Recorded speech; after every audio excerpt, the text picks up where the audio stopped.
Danièle Obono is Gabonese French politician.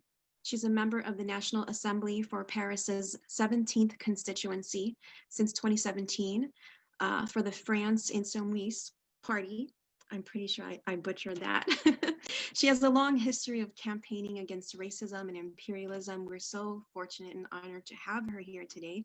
And if she is available right now, because she is busy trying to pass a bill right now, but if she is free, we know that France is ranked the third top exporter of arms to Saudi Arabia. And France has also been arming Saudi, just like the US and the UK has been. So Danielle, if you're on the line, if you can share with us what France's role has been in this devastating war against Yemen. Oh, there you are. Welcome. Yes. Hello, can you hear me? Yes. Great.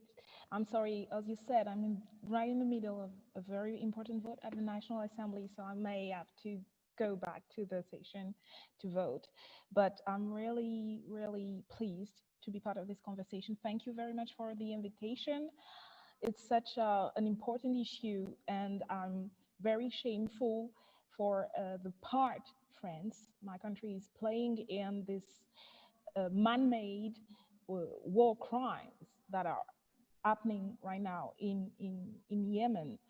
And it's so important to have this international network and coalition and campaign that is being built right now, because I think it will be important for us here in France to put more pressure on our government. Just to tell people if they don't know, but or remind to those who do know about the involvement of France in this war. Uh, France has been, as some of you said, one of the main helper of the Saudi Arabia war in Yemen by selling weapons. We are one of the world's most important weapon seller, and it has been actually documented very. The most important revelation we had was last year in April 2019, when there was a confidential note from the military that stated actually that the weapon that France sent to sold to Saudi Arabia were actually used to commit war crimes. And there is this document stated the areas where there were civilians that were targeted.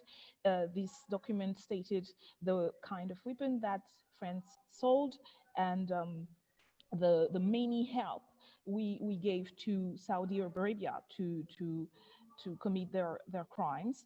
This document actually showed how we are in total violation of the treaty that France ratified about the weapons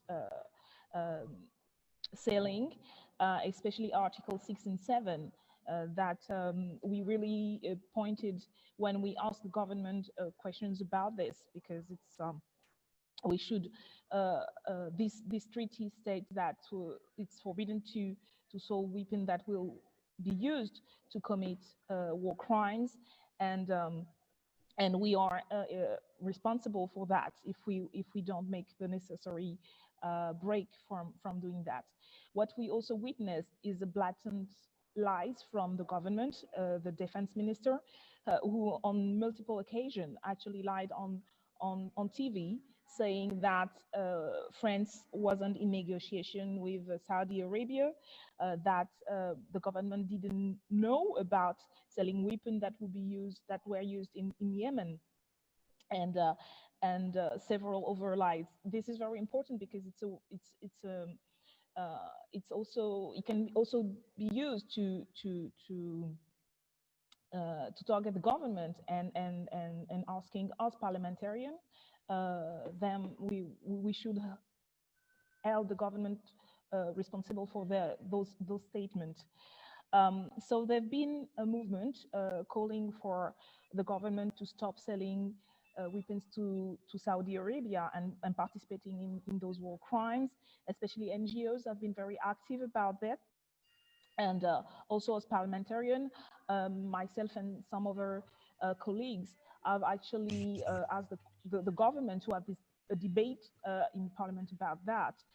And we will keep putting pressure on the government, because the way it's not just a matter of business, but it's also a geopolitical, as some of you said, a geopolitical strategy, because France is in line with NATO and with the US strategy in the Middle East, and the idea that it's supporting Saudi Arabia is important for the war on terror and all that propaganda that allows actually those regimes to commit those crimes.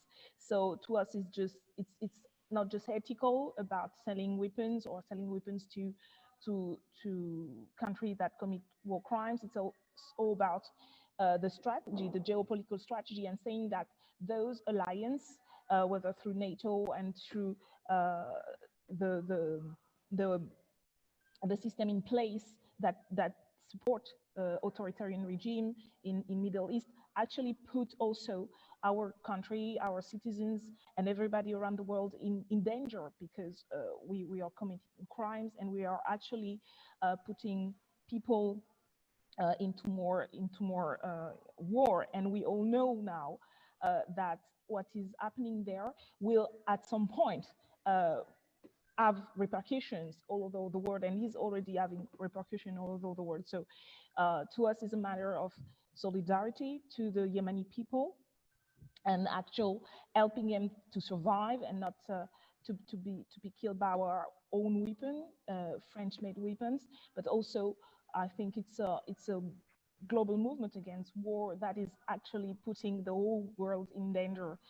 And in the time of health crisis, as we talk about, people, I think, are very sensitive to those issues, and it's a very important moment that we could really together put more pressure on our governments, and first and foremost to the Western governments like France and the UK and the US, of course, to stop supporting regimes that commit war crime in Yemen. So thank you very much for inviting me to this conversation, and I can tell you that I and my colleagues in La France Insoumise and some of our colleagues here in Parliament in France will be by your side and putting pressure and working with the NGOs here to make sure that this complicit in mass murder will end, and will give all our means of whether it's money or it's health aid or overall means of solidarity and actual concrete support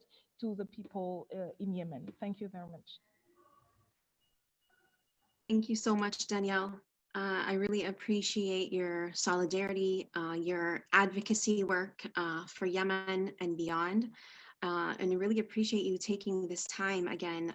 You know, when we think about advocacy work, you know, a lot of us get overwhelmed, or we feel like maybe it's not the place for us, or I'm not very political, I don't want to get involved. Anyone can get involved, and everyone should get involved, because whether or not we are into politics, politics has something to do with us. You know, our funding and our taxes does go to fund war crimes, you know. So I think that everyone can do something. Whether you're going to be lobbying like Miss Danielle is doing right now, or you want to write or email or tweet your lawmakers wherever you are, anyone and everyone can and should do something. And we will include a toolkit at the end of this video in order to kind of give you sample talking points. Thank you so much, Danielle.